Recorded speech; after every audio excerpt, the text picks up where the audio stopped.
그러나 너희는 택하신 족속이요 왕 같은 제사장들이요 거룩한 나라요 그의 소유가 된 백성이니 이는 너희를 어두운 데서 불러내어 그의 기이한 빛에 들어가게 하신 이의 아름다운 덕을 선포하게 하려 하심이라. 너희가 전에는 백성이 아니더니 이제는 하나님의 백성이요 전에는 긍휼을 얻지 못하였더니 이제는 긍휼을 얻은 자니라. 아멘. 성경 전체의 내용은 드라마입니다. 창조부터 시작하여서 새 창조에 이르기까지 총 7개의 막으로 되어 있습니다. 이와 같은 성경의 전체의 골격을 이해하려면 구약에 담겨진 핵심 단어 그리고 신약에 담겨진 핵심 키워드를 통해서 이해할 수 있죠. 먼저 구약을 이해하는 7가지 핵심 단어가 있었습니다. 첫 번째는 창조, 시작에 대한 이야기입니다. 우주의 시작, 인류의 시작, 하나님의 선, 아름다움의 시작, 또한 아담의 불신앙으로 인한 타락의 시작, 창조에 대한 이야기로 시작이 되었습니다. 두 번째 키워드는 언약이었죠. 타락한 세상을 구속하기 위하여 하나님이 언약을 맺으십니다. 아브라함이라는 한 사람을 부르셔서 언약을 맺고 하나님 나라의 원대한 꿈을 펼쳐 가십니다. 세 번째는 출애굽이죠. 아브라함에게 약속한 대로 그의 후손은 큰 민족을 이루게 되었습니다. 그들은 애굽 왕 바로의 밑에 있었지만 바로를 섬기는 것이 아니라 하나님을 섬기는 나라, 하나님을 섬기는 나라로 부름을 받았죠. 네 번째 키워드는 다윗이라는 한 인물에 초점을 맞출 수 있습니다. 다윗은 이상적인 왕입니다. 그는 이스라엘 사람들이 신앙하는 일종의 모델이라고 할 수 있죠. 대표주자이죠. 하나님을 어떻게 잘 섬기며 나아가는지를 이 다윗을 통해 이상적인 모델로 삼을 수 있습니다. 비록 결함이 없는 것은 아니지만 하나님의 뜻을 준행하는 일에 전심을 다하였습니다. 그래서 이스라엘 역시 다윗의 길을 걸어야 했죠. 그의 후손 왕들만 다윗의 길을 걷는 거 아니라 전체 이스라엘이 이 다윗이 걸었던 복 있는 자의 길을 걸어가는 것, 이것이 바로 다윗이 상징하는 하나의 이정표였습니다. 또한 다윗은 이 다윗의 후손을 통해 하나님의 뜻을 성취하는 메시아를 이루게 될 것을 약속해 주시죠. 그래서 다윗의 후손을 통해 언약하신 그 메시아를 내다보게 하는 것, 다윗이 가르쳐주는 하나의 키워드입니다. 다섯 번째는 언약 백성의 삶이었습니다. 언약적 삶이라고 하죠. 정의, 인자, 겸손, 여호와께서 네게 요구하는 것이 무엇이냐라는 이 언약 백성들을 향하여 주시는 하나님을 향해 살아가는 언약적 삶을 구약에서 우리는 배울 수 있죠. 언약은 헌신을 이끌어가죠. 하나님을 향한 헌신, 하나님을 향해 나아가는, 제자리에 머무는 것이 아니라 하나님을 계속해서 향하여서 하나님이 원하시는 바를 쫓아서 하나님이 기뻐하시는 일을 행하면서 하나님이 요구하는 바를 쫓아 살아가는 것, 그것이 바로 언약 백성들의 삶이었습니다. 이것이 여호와께서 구하시는 바가 아니었습니까? 그리고 여섯 번째 키워드는 좋은 소식이라는 구약의 용어로 나오죠. 구약에도 좋은 소식, 복음은 전파됐습니다. 하나님께서 미래의 소망을 주시겠다는 좋은 소식이었습니다. 그래서 이스라엘은 바벨론이라는 포로 생활 속에서도 이 하나님의 복음으로 좋은 소식으로 말미암아 새로운 출애굽을 경험하게 되었고 궁극적으로 메시아를 대망하는 새로운 미래를 바라보는 이 복음의 좋은 소식을 구약을 통해서 알려주셨습니다. 그 일곱 번째는 성문서죠. 성문서. 시편, 잠언, 전도서 이와 같은 지혜로운 말씀들을 담고 있는 이 성경이 성문서지 않습니까? 하지만 이 성문서는 독자적인 성문서가 아니죠. 시편만 있는 그대로 시편이 아니라 잠언만 그냥 잠언에 있는 내용이 아니라 이거는 구약 성경 전체를 포함하고 있는 시편, 구약 성경 전체를 내포하고 있는 잠언 이런 식으로 표현할 수가 있겠죠. 그래서 구약의 율법서나 선지자에서 담고 있는 메시지를 시편이나 지혜의 말씀 속에서 동일하게 찾아볼 수 있었습니다. 더 나아가 이 성문서는 그리스도를 내다보는 포괄적인 메시지를 담고 있었습니다. 예수님은 율법과 선지자의 글과 시편의 글은 나를 가리켜 기록된 것이라 라고 이렇게 이야기했죠. 이렇듯 이 구약 성경 전체를 조망하면서 구원의 큰 드라마를 이해할 수 있습니다. 다음은 신약입니다. 신약 역시 7가지 핵심 단어가 있었죠. 첫 번째는 성취였고 아주 간략하게 설명하겠습니다. 하나님의 약속이 성취되었죠. 두 번째는 천국, 하나님 나라입니다. 예수님께서 하나님 나라를 전파하셨고요. 누구도 경험한 적 없는 이 천국의 실제를 이 세상에 도래하게 했습니다. 세 번째는 십자가입니다. 주님께서는 십자가로 세상을 구속하셨습니다. 그리고 언약 백성의 삶이 하나님이 원하시는 방식이듯이 이 구속받은 성도들은 십자가의 길을 걸어가야 했죠. 네 번째는 성령 하나님이셨습니다. 누구든지 그리스도의 영이 없으면 하나님의 사람이 아니다. 그리스도의 사람이 아니다.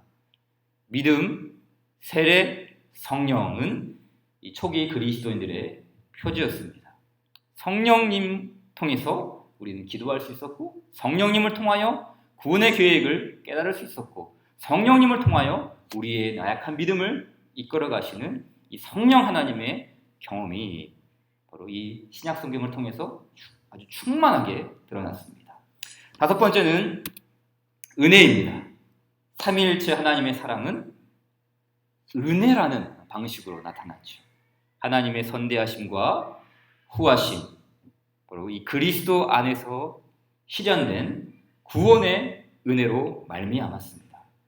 그렇기 때문에 은혜를 입은 신자들은 은혜로 살아갑니다. 감사의 삶을 드리며 헌신된 지체로 살아가는 것 아니겠습니까? 그리고 여섯 번째는 종말입니다. 세상 끝, 말세, 이 종말은 어둡지 않습니다. 신자에게 종말은 희망의 종말이라고 했습니다. 그리고 이 희망은 반드시 종착지에 이르러야 하죠. 하나님의 종말은 반드시 이르게 되어 있습니다. 살다 보면 희망, 우리나라에서는 희망 고문이라는 말이 있죠.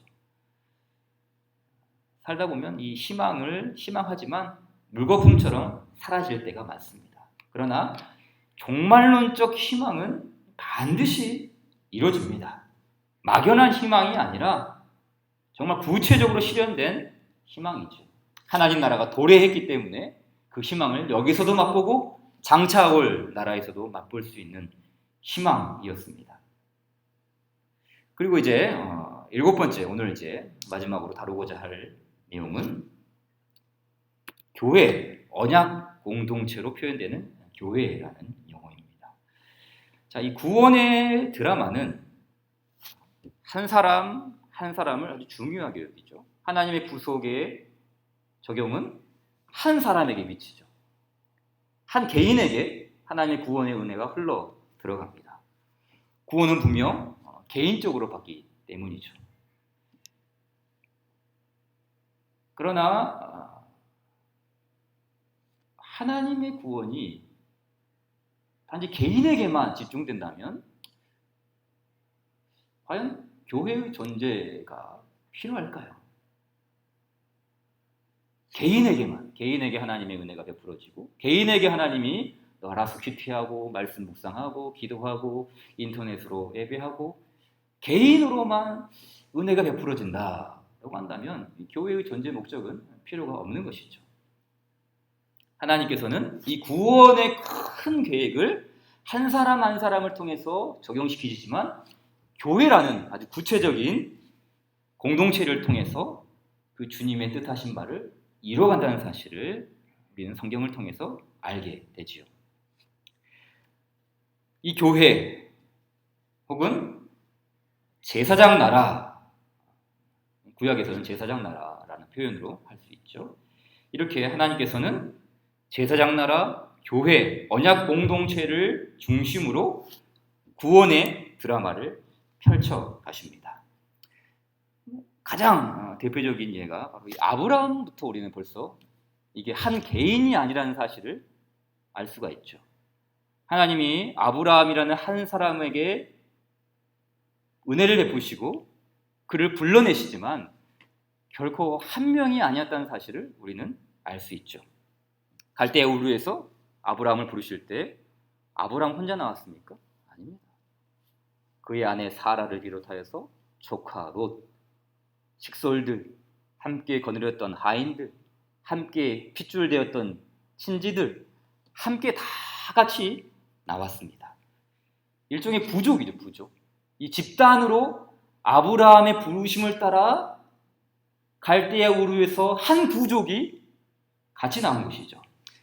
그래서 창세기 14장을 보게 되면 아브라함에게 소속된 그 집단, 공동체가 벌써 300명을 넘어섰다는 표현들이 나오죠. 창세기 14장 14절을 보게 되면 아브라함이 그의 조카가 사로잡혔음을 듣고 집에서 길리고 훈련된 자 318명을 거느리고 단까지 쫓아갔다라고 이야기하죠. 조카 롯이 사로잡혀 갔을 때 집에서 길리고 훈련된 자들, 남자들이겠죠. 장정들이겠죠. 벌써 318명이라는 말은 더 많은 숫자가 아브라함의 부족 안에 있었다는 것이죠. 이 사람들이 다 어디서 나왔는가? 갑자기 생겨났습니까? 갑자기 이 사람들이 몰려왔습니까? 아닙니다. 거의 대부분은 그 갈대아 우르에서 아브라함이 부름받을 때 같이 나왔던 사람들이었습니다. 이처럼 하나님은 아브라함이 소속된 공동체를 통해서 세상 전체를 구속하고자 했어요. 아브라함은 단지 한 개인이 아니라 그가 속한 공동체, 한 집단을 통해서 세상 전체를 구속하고자 했던 이 하나님의 계획이었죠. 창세기 22장은 이 목적을 분명히 합니다. 또 내 씨로 말미암아 천하 만민이 복을 받으리니 이는 네가 나의 말을 준행하였음이니라 하셨다 하니라. 천하 만민이 복을 받는다. 세상 전체를 향하는 것이죠.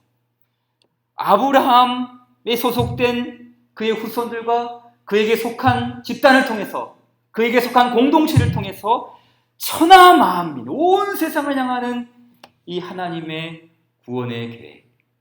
그래서 부름받은 사람들은 한 개인이 아니었지만 그 한 개인이 이끌고 온 수많은 사람들이 있었다는 사실을 우리는 기억해야 됩니다.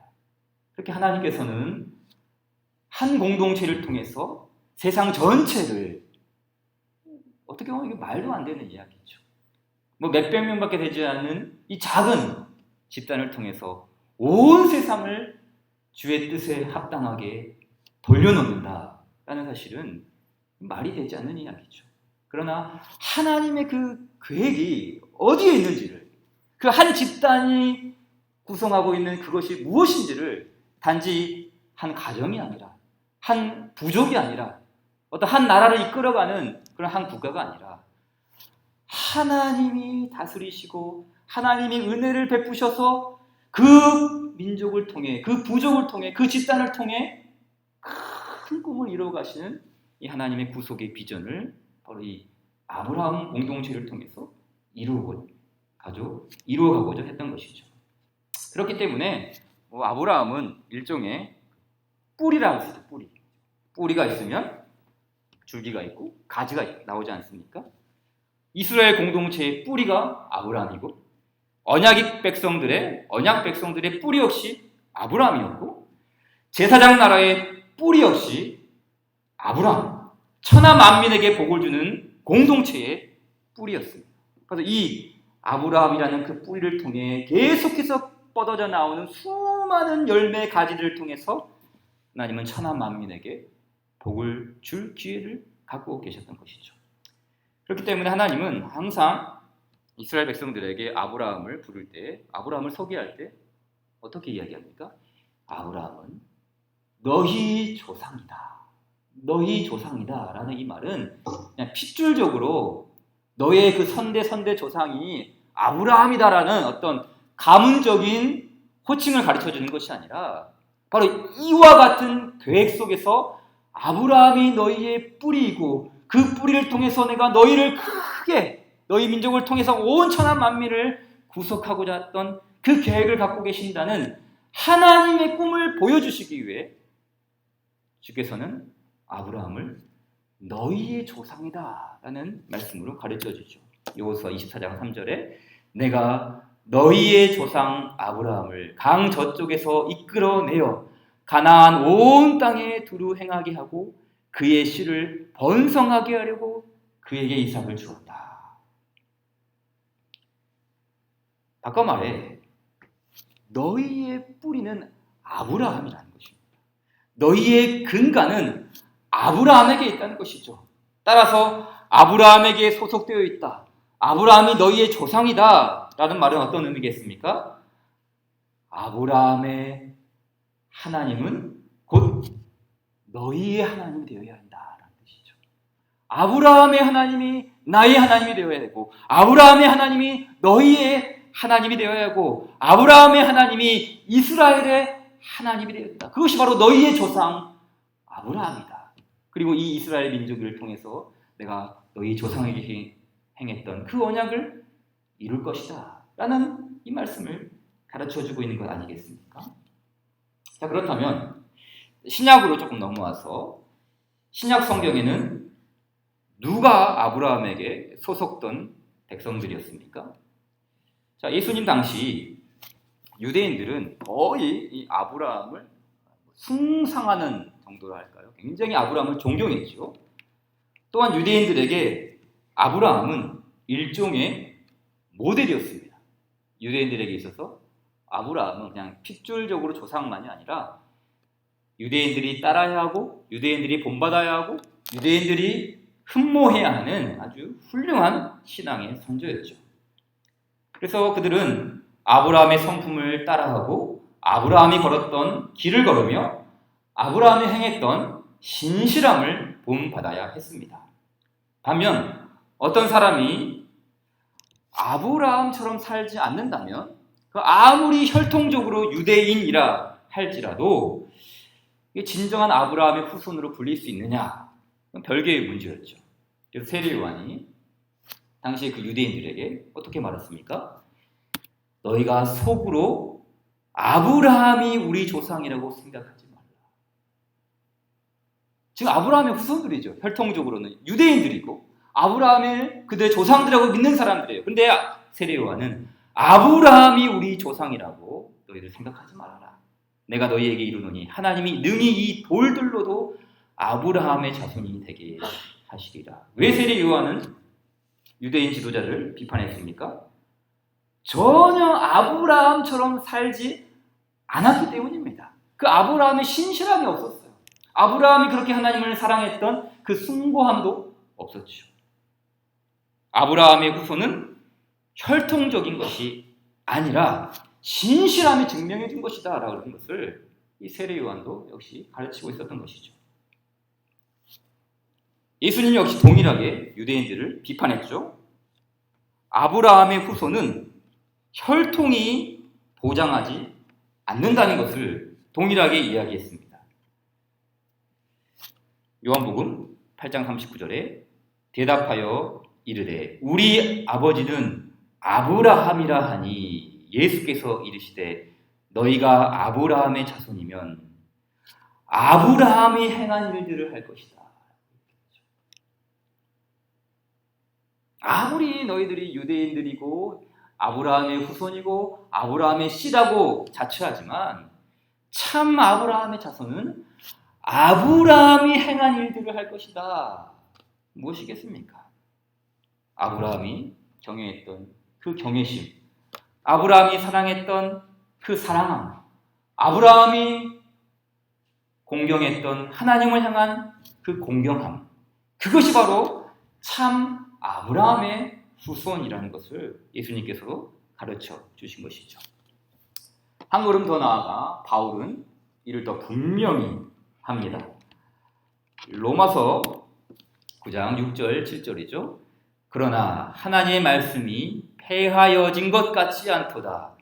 이스라엘에게서 난 그들이 다 이스라엘이 아니요 또한 아브라함의 씨가 다 그의 자녀가 아니라 오직 이삭으로부터 난 자라야 내 씨라 불리리라 하셨다라고 했습니다. 아브라함의 혈통적 후손은 두 명이죠. 아브라함의 씨 이스마엘, 하갈에게서 난 이스마엘이 있고요. 그리고 사라에게서 태어난 이삭이 있습니다. 하지만 이스마엘은 아브라함의 씨가 아니죠. 여기 나와 있는 것처럼 아브라함의 씨가 다 그의 자녀가 아니다. 그러니까 아브라함에게서 태어난 씨라고 할지라도 다 동일하게 아브라함의 씨인가? 아니 생육적으로, 인간적으로는 아브라함의 씨가 맞죠. 그러나 성경은 아브라함의 씨가 아니다라고 이야기합니다. 오직 이삭과 그리고 이삭으로부터 난 자가 아브라함의 후손이라고 했습니다. 자, 바울이 로마서 9장에서 의도하는 바가 무엇이겠습니까? 바로 육신의 자녀가 하나님의 자녀가 아니라 오직 약속의 자녀가 하나님의 씨다라는 것을 가르치고 있는 것이죠. 그러니까 이 아브라함의 후손을 가리켜서 약속의 자녀라고 이야기하는데 이 로마서 9장에서 약속의 자녀는 누구냐면 택자들이에요. 택자들. 주께서 선택하신 백성이라는 것이죠. 그래서 이스마엘이라는 사람이 먼저 태어나고 아브라함의 후손이고 아브라함의 씨를 가졌지만 그는 약속의 자녀로 인침받지 못했습니다. 오히려 이삭이 약속의 자녀로 인정받죠. 하나님의 택하심과 애정하심 가운데에 그 이삭이라는 자녀가 약속의 자녀로 존재했기 때문입니다. 이와 같이 아브라함의 후손은 인간 편에서 제공하는 혈통에 있지 않습니다. 오히려 하나님이 제공하시는 선택과 예정 그리고 그리스도를 믿는 은혜의 선물을 통해 진정한 아브라함의 후손이 되게 했습니다. 아브라함의 후손은 혈통으로 되지 않고 또 내가 되고 싶다고 되는 것이 아니라 하나님의 선택, 예정 그리고 그리스도를 고백하는 신앙 고백을 통해서 바로 이 약속의 자녀로 이 택자를 하나님께서 부르시고 그 부르신 그들을 믿게 하시고 신앙 고백하게 하심으로써 참 언약의 자녀가 누구인지를 성경은 우리에게 가르쳐주고 있는 것이죠. 갈라디아 3장 29절은 이렇게 이야기하죠. 너희가 그리스도의 것이면 그리스도의 것이다. 그리스도 안에 있는 것이죠. 그리스도께서 택하신 백성이라는 것이죠. 그리스도 안에서 하나님께서 예정하신 자녀들이죠. 바로 그리스도의 것이면 곧 아브라함의 자손이요 약속대로 유업을 이을 자니라. 예수님이 성취하신 구원 역사는 바로 그분을 믿는 자들을 아브라함의 후손이 되게 했습니다. 참 아브라함의 후손이 누구인가? 라고 했을 때 바로 이 성부 하나님께서 보내신 성자 예수님, 그분에게 속하여서 그분을 신앙 고백하며 그분 안에서 살아가며 참 믿음으로 살아가는 그 그리스도의 소유된 백성들을 아브라함의 자손이요 약속대로 유업을 이을 자라고 고백하는 것이죠. 그렇기 때문에 인종, 혈통, 지역 다 뛰어넘습니다. 모든 것을 뛰어넘어서 하나님이 부르신 아브라함 공동체, 아브라함 언약의 그 공동체가 어떤 백성들로 구성되어 있는지를 가르쳐 주고 있는 것이죠. 그렇기 때문에 여기에는 여전히 하나님께서 창세기 12장에서 말씀하신 그 언약의 비전이 생동하고 있습니다. 곧 너의 씨로 말미암아 천하 만민이 복을 받을 것이다. 너로 말미암아 천하 만민이 복을 받을 것이다 라는 이 말씀은 이루어졌죠. 구약이 지나가면서 그리고 신약에 이르러서 그리스도를 통해 이루어졌는데 너로 말미암아 너의 씨로 말미암아 천하 만민이 복을 받으리라 라는 이 말씀은 그럼에도 불구하고 여전히 현재 진행 중이죠. 왜냐하면 그리스도의 것으로 지금도 부르심을 받고 지금도 주께로 나아오고 그래서 아브라함의 자손이 되게 하는 그 사람들을 통해 너로 말미암아 천하 만민이 복을 받을 것이다 라는 그 주의 말씀이 계속해서 만민을 향하여서 온 세상을 향하여서 온 우주를 향하여서 확장되어 가고 있기 때문입니다. 이스라엘 민족이라는 이 혈통적 인종적 유대인이 아니라 메시아 예수님으로 말미암은 아브라함의 씨가 천하 만민에게 복을 주는 비전이 되었습니다. 자, 이와 같은 성경의 큰 그림이랄까요? 아브라함의 후손, 아브라함의 씨라는 큰 이 맥락을 이해한 베드로 사도는 그래서 이 말을 했던 것입니다. 그러나 너희는 택하신 족속이요 왕같은 제사장들이요 거룩한 나라요 그의 소유가 된 백성이니 이는 너희를 어두운 데서 불러내어 그의 기이한 빛에 들어가게 하신 이의 아름다운 덕을 선포하게 하려 하심이라. 한마디로 아브라함의 후손이 되었다는 뜻입니다. 하나님은 아브라함 공동체를 통하여 구원 역사를 시작하셨습니다. 그리고 아브라함 공동체는 교회라는 이름으로 구약과 신약을 잇는 새 언약 공동체로 세워졌습니다. 그래서 베드로 사도는 지금 이 이방인들이 그리스도 안에서 하나가 되고 주님 앞에 예배하는 존재가 되었는데 그 이방인들 향해서도 택하신 족속이다 라는 말은 그 아브라함의 선택이 있는 것이죠. 왕같은 제사장들이다 라고 했을 때 그 이스라엘이라는 거룩한 나라를 염두에 두고 하는 말이죠. 거룩한 나라요 그의 소유가 된 백성이다 라고 했을 때 바로 그 아브라함의 후손을 통해서 이루고자 했던 하나님의 원대한 꿈이 너희 이방인 교회를 통해서도 지금 이 꿈이 실현되고 지금도 이루어지고 있으며 너희를 통해서 주께서는 아브라함의 언약을 신실하게 이루어가고 계신다라는 사실을 일깨우고 있는 것 아니겠습니까? 그러므로 아브라함에게 주신 소명은 끝나지 않았습니다. 지금도 여전히 지속되고 있습니다.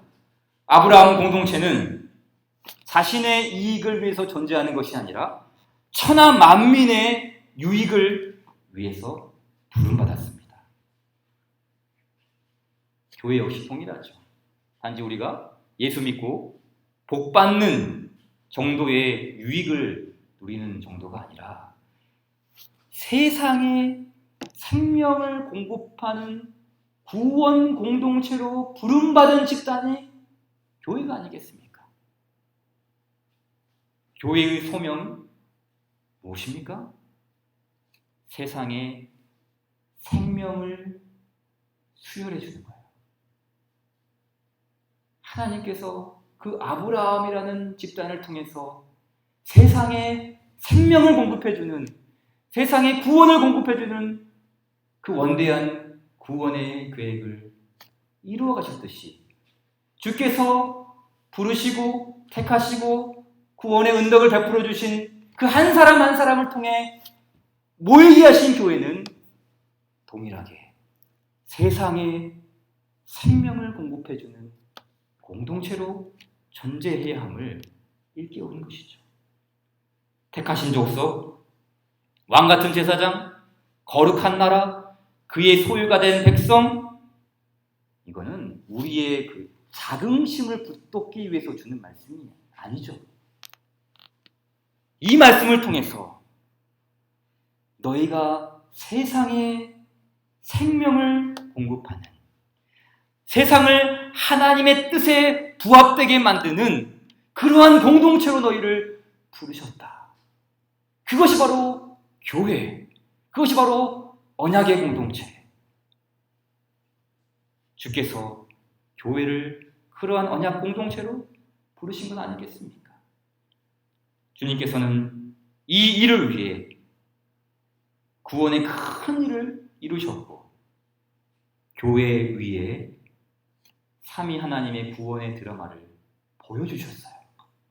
이미 우리가 그 구원의 큰 드라마를 목도하고 깨닫고 자각하며 그 구속의 은덕 속에서 살아가고 있지 않습니까? 그렇다면 이 넓고 광대한 복음 위에 세워진 교회의 참모습을 자각한다면 교회는 전진해야 할 것입니다. 찬송 210장 찬송하고 마무리합시다.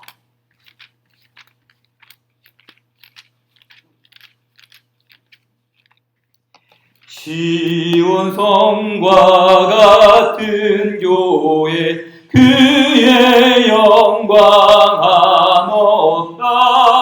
허락하신 말씀대로 주가 친히 세웠다.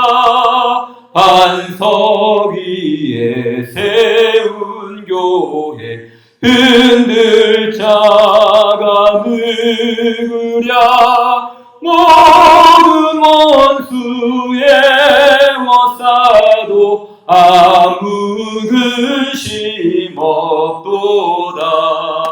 생명샘이 솟아나와 모든 성도 마시니 언제든지 흘러넘쳐 부족함이 없도다.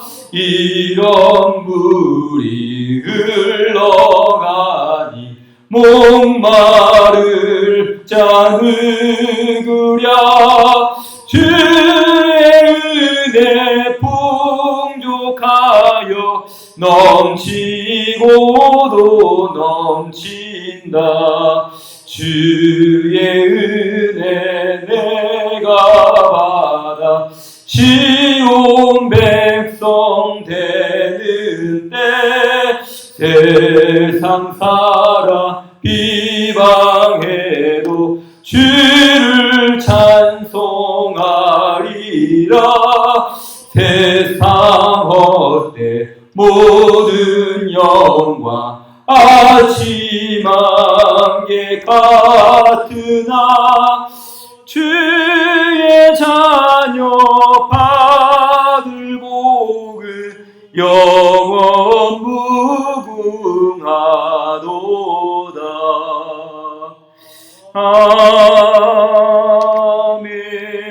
아멘. 하늘에 계신 우리 아버지여, 이름이 거룩히 여김을 받으시오며 나라의 임하옵시며 뜻이 하늘에서 이룬 것 같이 땅에서도 이루어지이다. 오늘날 우리에게 일용할 양식을 주옵시고 우리가 우리에게 죄 지은 자를 사하여 준 것 같이 우리 죄를 사하여 주옵시고 우리를 시험에 들게 하지 마옵시며 다만 악에서 구하옵소서. 대개 나라와 권세와 영광이 아버지께 영원히 있사옵나이다.